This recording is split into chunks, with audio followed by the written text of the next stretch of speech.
Welcome to Let's Talk Autism, a podcast from the service users and professionals in the Adult Autism Service at North East London NHS Foundation Trust. In this series, we celebrate autism in line with Autism Acceptance Week by having open and real conversations, exploring unique experiences, where there are inclusion gaps that still persist, and how we can foster true acceptance of autistic adults in our communities. Our goal is for listeners to walk away with a nuanced understanding of how to make a difference through acceptance of autistic adults. So, let's get started. Hello and welcome to another episode of Let's Talk Autism. So in today's episode, we'll be exploring how to navigate the workplace as an autistic adult. And today I'm joined by Nicola and Hazel to explore this further and see how greater understanding of these topics can lead to greater acceptance for the autistic community. We hope you enjoy this episode and it can answer some of the questions you may have. So let's start with some introductions. Nicola, would you like to introduce yourself? Hi, I'm Nicola and I work in the City of London. I do hospitality and I work for a company called Tortilla, but it's known as Tortilla. And they're a California, Mexican and burrito taco company. Amazing, thank you. And Hazel? Yeah, I'm Hazel. I used to work as a retail manager, a store manager for quite a large company. And I now volunteer at the hospital for an hour a week with my little therapy dog visiting patients and staff. Amazing. And I guess I need to introduce myself. I'm Sarah. I'm the patient pathway assistant psychologist in the Adult Autism Service. So thank you both for joining us today. I've got some questions and some thoughts that I'd like to hear from you guys. So is it okay if we get started? Of course. Absolutely. Great, let's do it. So for both of you, I guess this question is what are some of the biggest challenges you faced as an autistic employee? How has autism impacted your work life? There's been a lot of argument between me and my manager and we just sorted it out. He's just realised that I've got autism and he's just come to terms with it. We've had a massive bust up and it's taken like since until last week or the week before for me to sit down and go to him, look, we need to sort this out. I've had enough now. We didn't talk to each other for a little while. And then all of a sudden we started talking to each other. I was just sitting, please, if we would just say hello and goodbye, that's all I want. And since then, we've now started talking properly. We was having a laugh and joke today. It was like, the communication's got a lot better. He's like, we're even going out weekend for a drink because it's St. Patrick's weekend. That's me and managers. Wow, that sounds amazing. And that sounds like it was quite tricky because having a difficult relationship with your manager, somebody who you see most of the time you're at work. I think every day. Wow. So yeah, having a difficulty there must have been really, really challenging. Wow. And Hazel, I guess, have you got any experiences similar? Any challenges for you? Oh, definitely. I mean, last time I was working in full-time employment was 2009, but the company had been with them for a number of years. Obviously, I hadn't been diagnosed with autism by then, but I had mental health problems anyway, and they knew there were issues. But I felt like I was hiding behind a mask every single day. It just became so overwhelming and draining. I was burning myself out constantly. I didn't feel I was understood. And I was constantly put under so much pressure to perform and reach targets. And sometimes I just couldn't cope with that. I didn't feel I was ever praised, but I was constantly judged. And then it just ended up where I was pressurized so much and being put in branches where I couldn't get to at the time that they wanted me to get there. And I just felt like I was pressurized and pushed out, really. Oh gosh, yeah, that sounds really difficult. And I guess I'm here in person with Nicola and Nicola's nodding. So I'm assuming, Nicola, you probably have some similar experiences.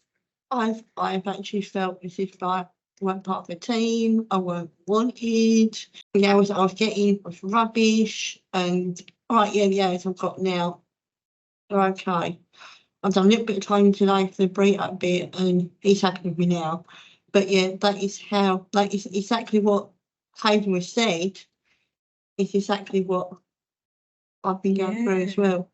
Wow, and that sounds really, really challenging because I guess It is. for you both, do you feel like you have to hide your autism at work or can you be your full self? We have to hide it. All right, I've got a manager who's acting assistant manager at the moment, and he's got autism. It's quite handy for me to have him around so he understands what I'm going through, and he does explain to my manager what the problems are.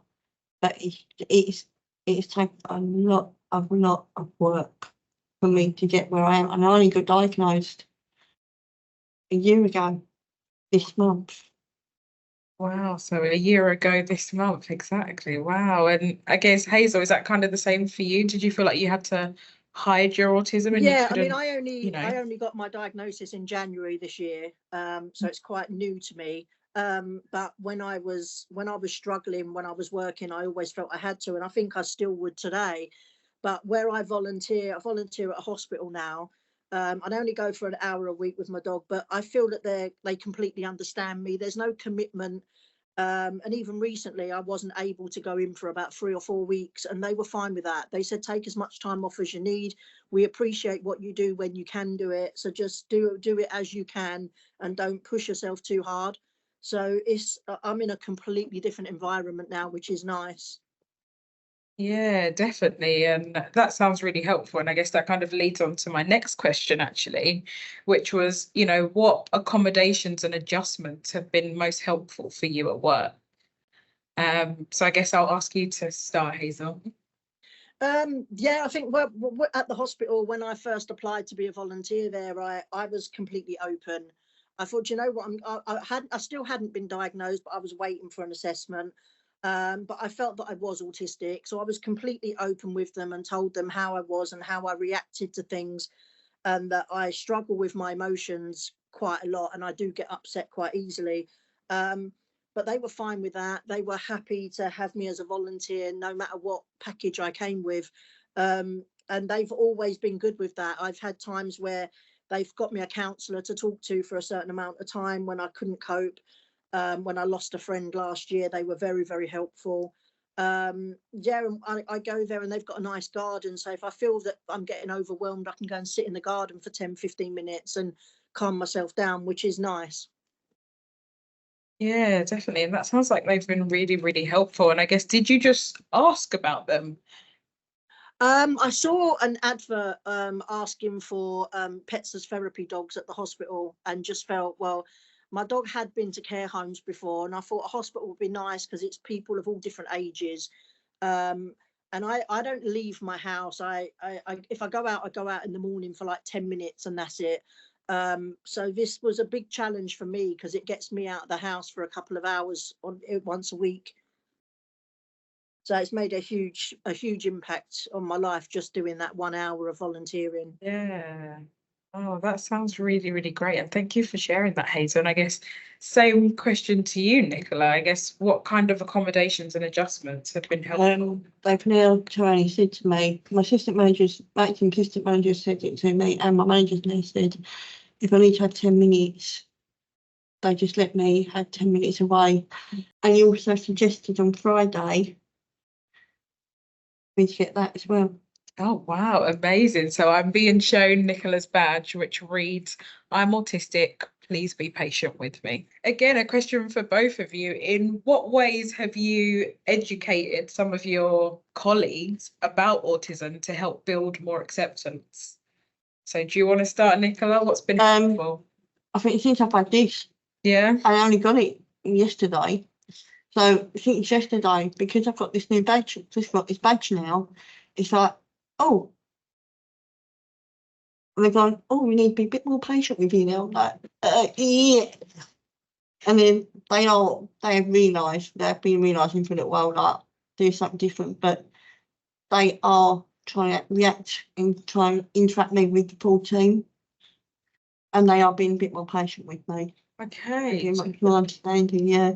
Great, that's amazing. And I guess same for you, Hazel. I guess even with your volunteering currently, is there any ways that you have educated some of the people that you work with about autism?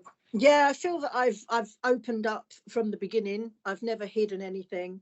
And some people that I see there, I sit down with them and I say to them, "Oh, if I do anything like this or like this, if you feel it's inappropriate, just tell me." And they've listened.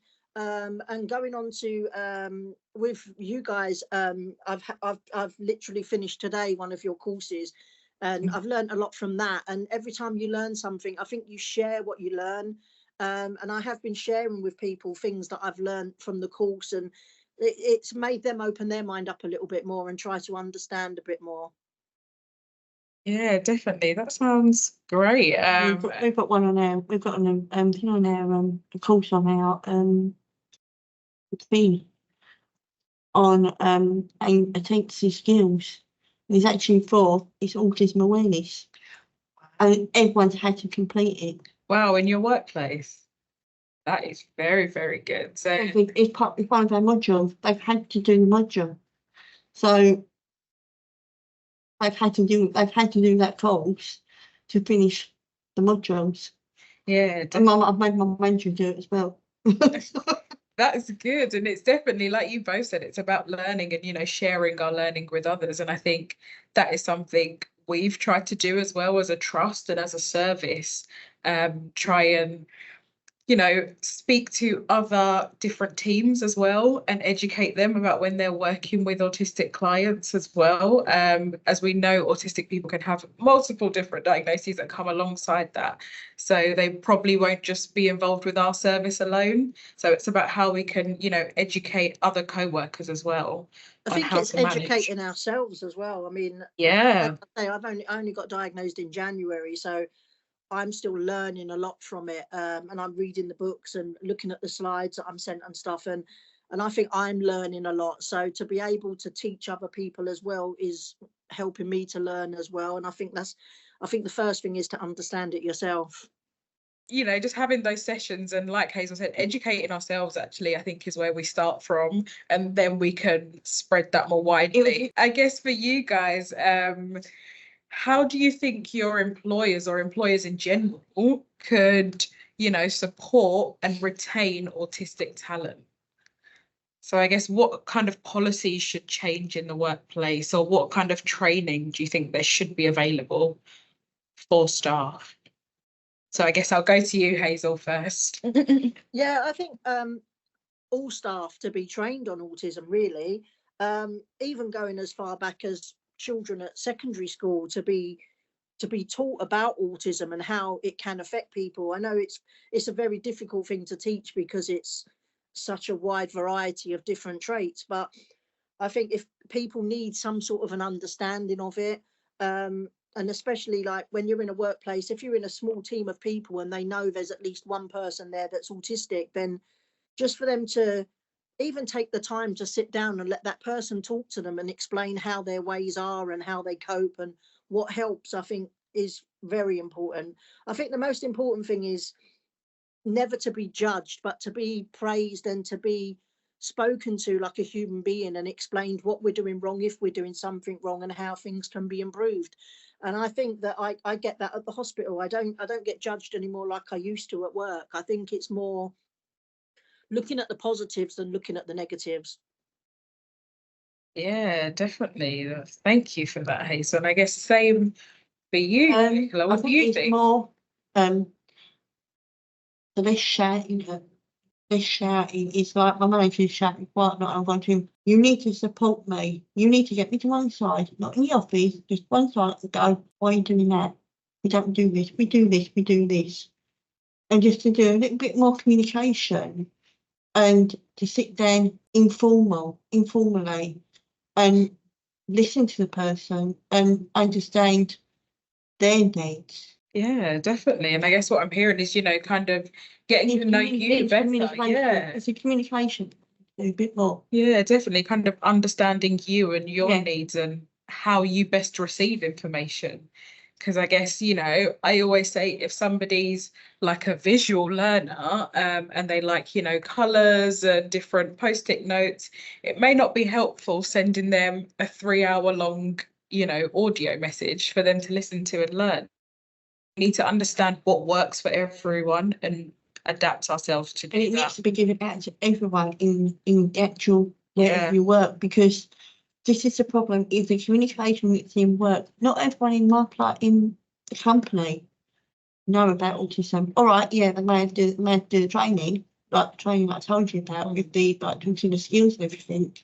They may do the modules. Apart from that, they haven't done anything else. They haven't actually worked with a person, like my manager is at the moment, with me and my assistant manager, who have got autism. All right, I'm not on medication, he is, so I can get away with it that way. But to speak to us as a person and not speak down to us, it really annoys me when they speak down at me. And I'm like, excuse me, I'm a human being at the end of the day. Yeah. You don't need to speak down at me. Speak to me as a person. Don't treat me different. Treat me the same. Which is what the problem is at the moment. It's like I'm making them learn that don't treat me different. Treat me as a member of staff, but to speak to me slightly different. Yeah. That's all I want. I think Yeah, as well, definitely. a lot of people use the phrase, "Oh, we're all a little bit autistic," and it bugs me. Oh, Because Because I I don't don't think we're all understand. a little bit autistic. People may have some traits, but it doesn't mean that they are autistic. Um, yeah, and recently got a T-shirt actually that says, "No, we're not all a little bit autistic. It doesn't work like that." And I think that's what people need to understand, that autism is a separate thing. It's not, "Oh, you're a little bit that, or you're a little bit this." You are, or you're not. And I think that's Yeah. where the understanding needs to come in from people. Yeah. Exactly. They need to, if they're autistic, they need to prove it by having that assessment that we all have to go through to say, yeah, we're autistic. No, we're not. So if they have that assessment, they can't say that they are autistic. Sorry, but prove it. Yeah, definitely. And I think there are so many things, that you both have covered that are so true. And I think, I really like what you said, Hazel, that, we're not actually all a little bit autistic. And I think that's kind of a myth, I guess I'd like to kind of debunk as Yeah. well. And that would be great if, in the workplace, people understood that and then they could support you, like you said, the best way that you need, Nicola. I guess you want to be treated like a human being, like an equal as you are. But you may need a few adjustments on top of that, but Yeah. you are still a human and that doesn't take away from you being a human. And I think that would really help as well in the workplace. I guess you've both mentioned that you've both disclosed your autism in your workplaces.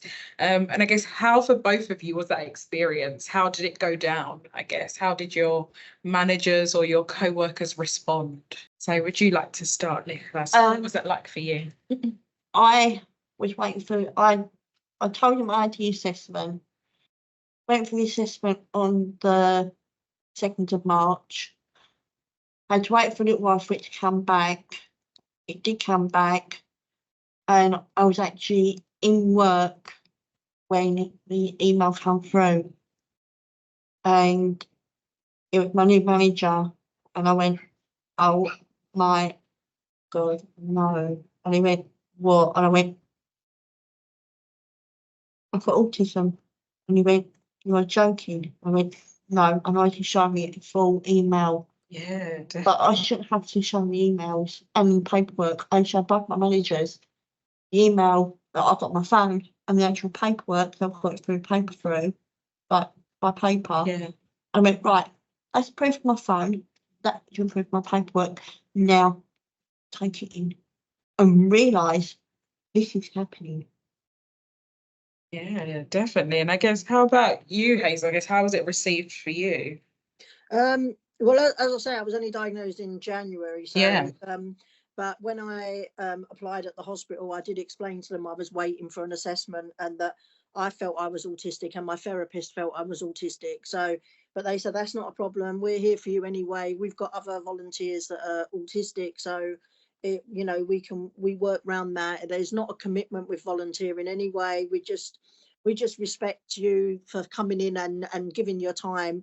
So they've been really, really good. But as I say, I've never hidden it from them at all. So I felt that that's helped me. But I suppose my side of it is completely different, because I'm only there for an hour a week, but sometimes that hour can feel long if I'm struggling that day. But they are understanding and they do listen, so I can't thank them enough for that. Yeah, that sounds great. And it's interesting, 'cause I guess you've kind of both got two very different actually experiences of the workplace and disclosing your autism. And I guess for both of you, I guess a question of advice maybe to some of our listeners. How would you say that autistic employees could advocate for themselves in the workplace if they were facing like discrimination or stigma or anything like that? Do you have any thoughts, Hazel?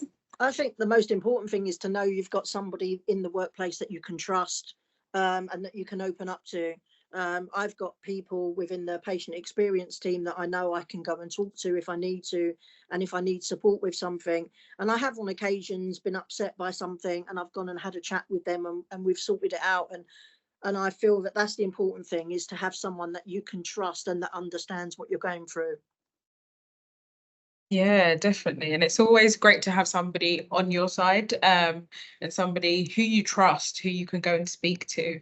Having somebody there to support you, because I think we even know from research as well tells us it's easier for you to stand up for yourself, and actually point out something is going on that you don't agree with, if you know you've got somebody who's going to agree with you, somebody who's similar to you, as well, somebody who's part of your in-group, and you feel more comfortable to actually speak I up. think also if you've got someone in another branch, like say I've got someone in another branch who is just starting to learn that they've got it, and they know that I'm around, and they know I've got the autism, even if they reach out to me or they find out my number and they can come talk to me. If they want to come speak to me, speak to me. Like you've both mentioned, even with that, Nicola, I think that's, fostering community, and actually building that community can really help people within the workplace as well.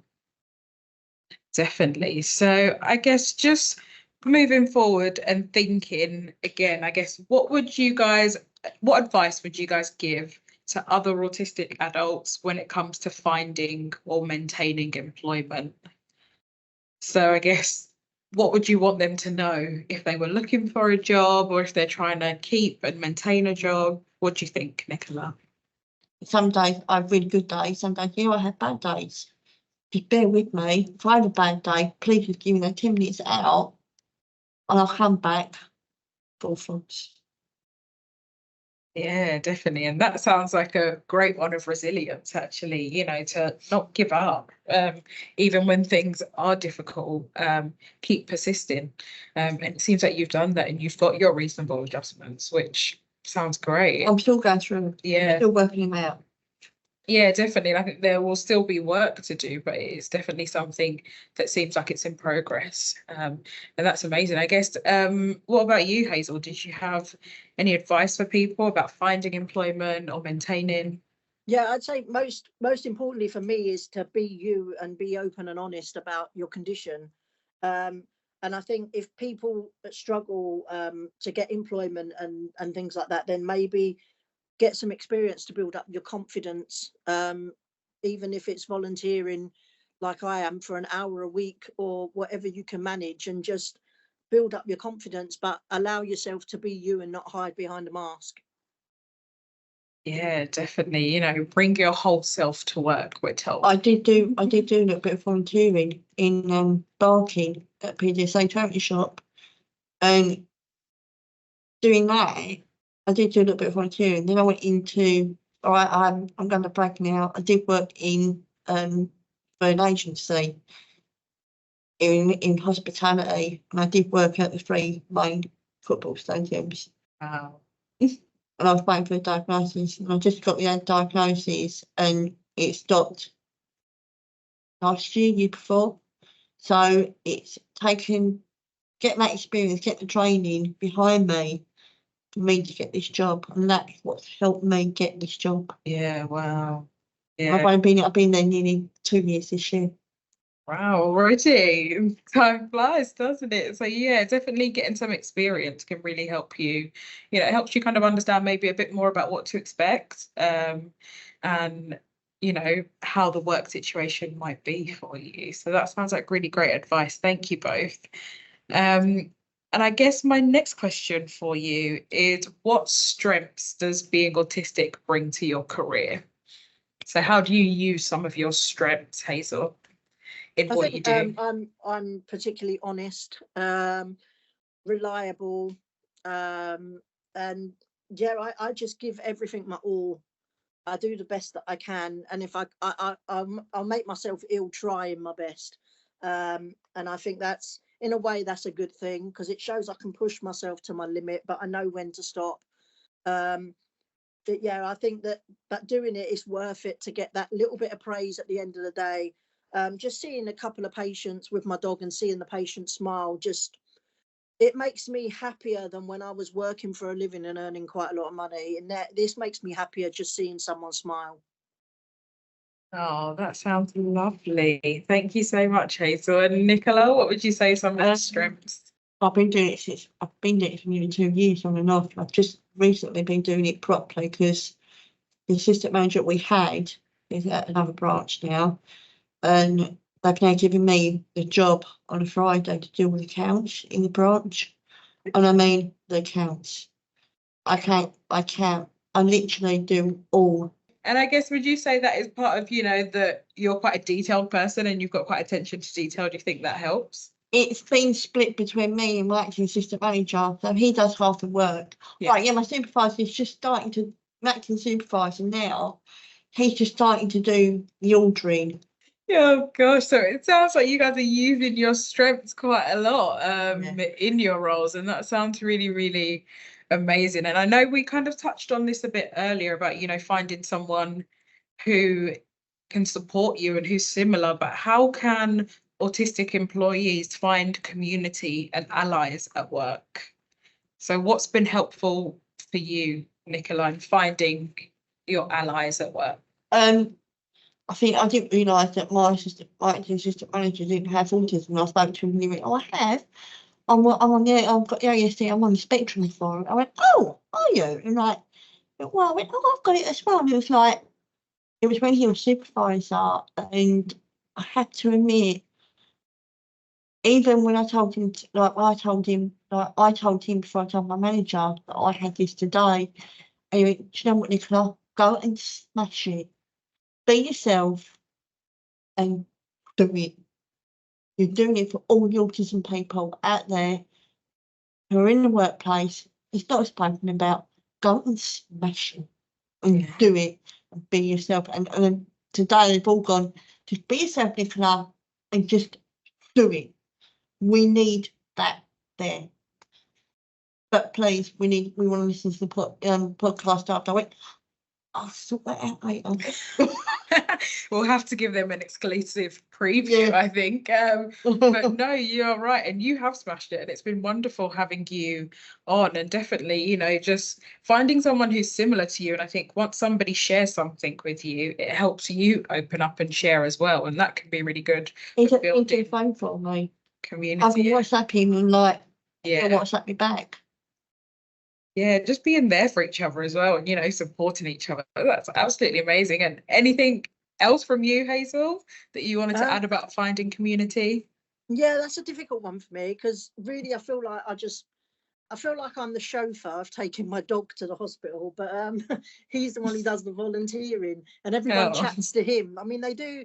It's nice to be able to sometimes though see patients that are autistic, if they say they're autistic, or a child's parents say. It's nice to be able to treat them like a human being and treat them the same as everybody else. But yeah, I do share a lot of things, like with some of the nurses and stuff there, that I've got to know. If it's coming up to their birthday or something, I write poetry and stuff. So I'd write them a poem, and it will be covering autism as well as covering what I do for them and what they mean to me being there. So yeah, but I don't really get to so like mix with a lot of people as such. My dog does. I imagine he does a lot of mixing. He's actually Yeah. centre stage. He gets a lot of Yeah. cuddles, and he's got his own little fan club. So Oh, I mean, bless him. Absolutely amazing. But yeah, I guess from both of you, what I'm kind of hearing is, this idea and this sense of being open with people, and that can really, really help with fostering community and allies. So I guess I've got one final question for you both. So in line with Autism Acceptance Week, how do you both think that we can foster autism acceptance in the workplace? So I'll start with you, Hazel. listening to people's experiences, whether it's them or a member of their family or someone they know, just listening to how day-to-day activities affect people, and just think about how you can make that person's day just a little bit easier. Amazing. That sounds wonderful. Do you have anything else to add, Nicola? accepting them as who they are, not what is behind them. It's who they are and what they are. At the end of the day, we're still a human being. We're still a person. We still do the normal things that everyone else does. And don't speak down at them. Speak to them, as I said, as a person, and respect them. Yeah. It's a lot of respect. The respect is the key thing, and communicate with them. If you think they've got a bad day, get them to one side and go, "Are you all right? Are you okay? Do you need any help? Do you need any support? What can I do for you?" That'll be the ideal thing. If they'd done that, I think a lot more people would open up that they've got autism. Yeah, in the workplace, definitely. So yeah, being more supportive, really. Yeah, it's support, communication, Yeah, and support and respect. don't speak down at them. You're a human being. Please speak to us as a human being, not and give us like funny looks like what's going on. Exactly. Definitely. Yeah. So please, yeah, big And give us a takeaways. time out. Give us a time out that we need. Give us the space.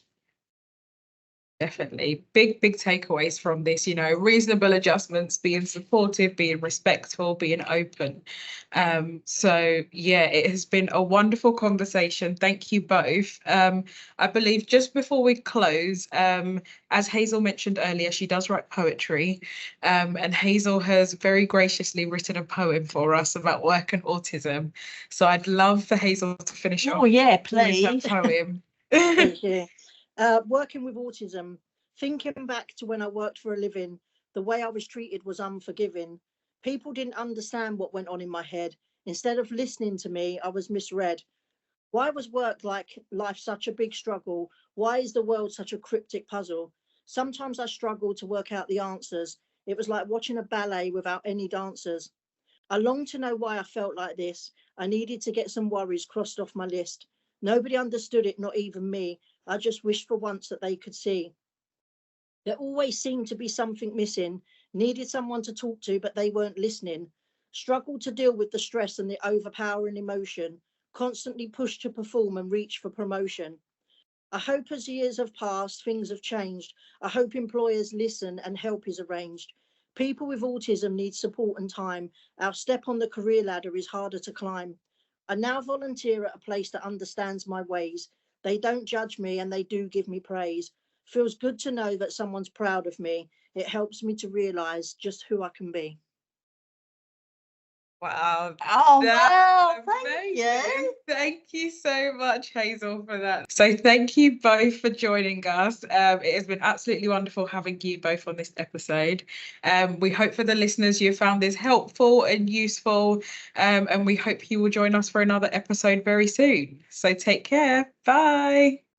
Thank you for tuning in to Let's Talk Autism, a podcast run by the service users and professionals from the North East London Foundation Trust Adult Autism Service.